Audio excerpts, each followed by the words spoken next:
Think back to the last time you went out to eat anywhere. I know it's been a while with the corona and all the situations that's happening right now, but just think back to the last time you went out for a meal. Now think back to the end of that meal, the tip. Was it 25%? Were you feeling generous? Was it 20? Was it 18? If you could figure out the math, was it below that if you weren't that happy with the service? But have you really taken time to take a step back and wonder, hey, why am I doing this? Why am I tipping at the end of every meal? What is the reason? What is the history behind this? And that's partly what I wanted to talk about today. Mainly, I would like to talk about why I think tipping is an out of date practice. And as someone who's been a waiter for the past 2 years, going on three, I have experience from the consumer standpoint and also the server standpoint. So let's just try in with the history of tipping. Tipping was a popular practice in Europe from the Middle Ages through the 1800s, and it's still around today. For the most part, there isn't a lot of tipping in Europe, but it's still a practice there.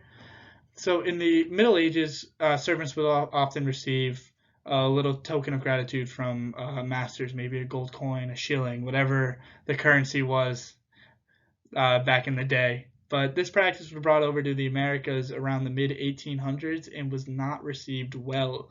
It was largely viewed as classist because the upper class could afford to pay these bonuses and such to their servers or anybody doing work for them. However, the lower class did not have the disposable income able to do this. They viewed it as kind of, hey, why am I paying extra money at the end of my meal when the restaurant should be paying these servers? In the early 1900s, a lot of states actually outlawed this practice. Um, Georgia even referred to it as commercial bribes, which is interesting because the word bribes carry such negative connotations. Like, I immediately think of shady, under the table business dealings, maybe that probably shouldn't be happening, but they're referring to tipping, which happens all the time. It's just something that's normalized, and it definitely does not carry the same connotation as the word bribe. So let's go to 1938. Legislation was passed to kind of set the groundwork for how tipped workers will be paid going forward. And this groundwork pretty much said that minimum wage is how much tipped workers are at minimum can make. This can be a combination of just all tips, all company pays, or a nice combination of the tips you make and the company paying you. So with this information, let's go into what the downsides of tipping are. So a good quote that I feel like sums up what tipping is in America now versus what it used to be and what arguably it should be comes from Sarah Jarman, the president of Restaurant Opportunity Centers United, and she says it's a legacy of slavery that turned the tip in the United States from a bonus or extra on top of a wage to the wage itself. Which she's saying this because after the Civil War, many freed slaves found work in the industry, and restaurants oftentimes would refuse to pay the free slaves. So they would say, hey, if you want to make money, you're going to have to do it from the people you were serving. So that's where tipping became what it is now. It's how waiters and waitresses or servers of any kind get paid instead of being a bonus for doing well. And if we fast forward to modern times, the biggest misunderstanding or biggest misconception is that better service means better tips. That a lot of the time is not the case. And I'm speaking from experience when I can say, from consumer experience, I tip a certain amount and it has to be really, really good service or really, really bad for me to really waver from where I tip from. And I know a lot of people think like I do. And from a server point of view, no matter, you could do a perfect table, do everything right, and still end up with 10%, or you can mess up all their orders, not bring them their drinks on times, and still make 20% for the table. I One great example of this is I was working a table of 10 people. It should have been a really nice tip, something that could get me through the rest of the day, and I was trying as hard as I could to get everything right, get everything on time, do everything well for these people.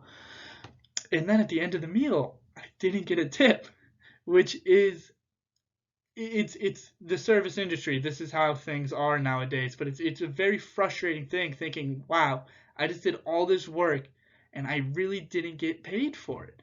And it's a frustrating thing, and I know it's frustrating for a lot of other waiters when this happens to them. And another big downside to how tipping is now, there's no consistency in income.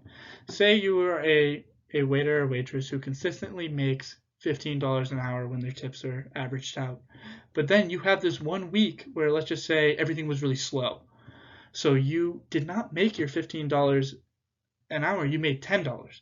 And this can be a difficult thing to budget for by not knowing how much money you're going to have at the end of the week. You could have anywhere between the minimum to a lot, and if you think you're going to make a certain amount, a lot of times you don't make that certain amount, which can be a very difficult thing for a lot of waiters and waitresses. So let's talk about the benefits of tipping. There are benefits to tipping, and thinking about it from my age group, 18 to 22, and I'm assuming that's a lot of you guys, there aren't a lot of minimum wage. There's not a lot of jobs that pay more than minimum wage that you can get because you don't have a college degree or you don't have the experience to back it up. But being a waiter or a waitress gives you the opportunity to make more than minimum wage, which is definitely something really nice.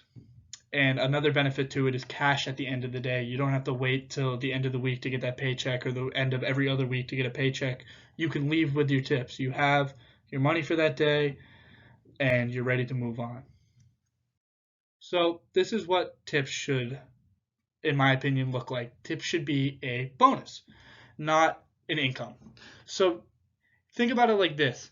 If you are if you're a waiter, would you rather get paid a consistent salary with maybe if you do a really good job, you get tips on top of that, or would you rather have your salary depend on how much people tip or how good that day was or how fast it was? I think a lot of waiters would jump and waitresses would jump at the opportunity to make a stable income with the opportunity for bonuses, which is the biggest point is still tip your servers. As of right now, this is how servers make their income is through tips. So I'm definitely not saying do not tip them. I'm just saying take a big step back, look at the practice, and think, is this something that we want in our modern society? Thank you for your time.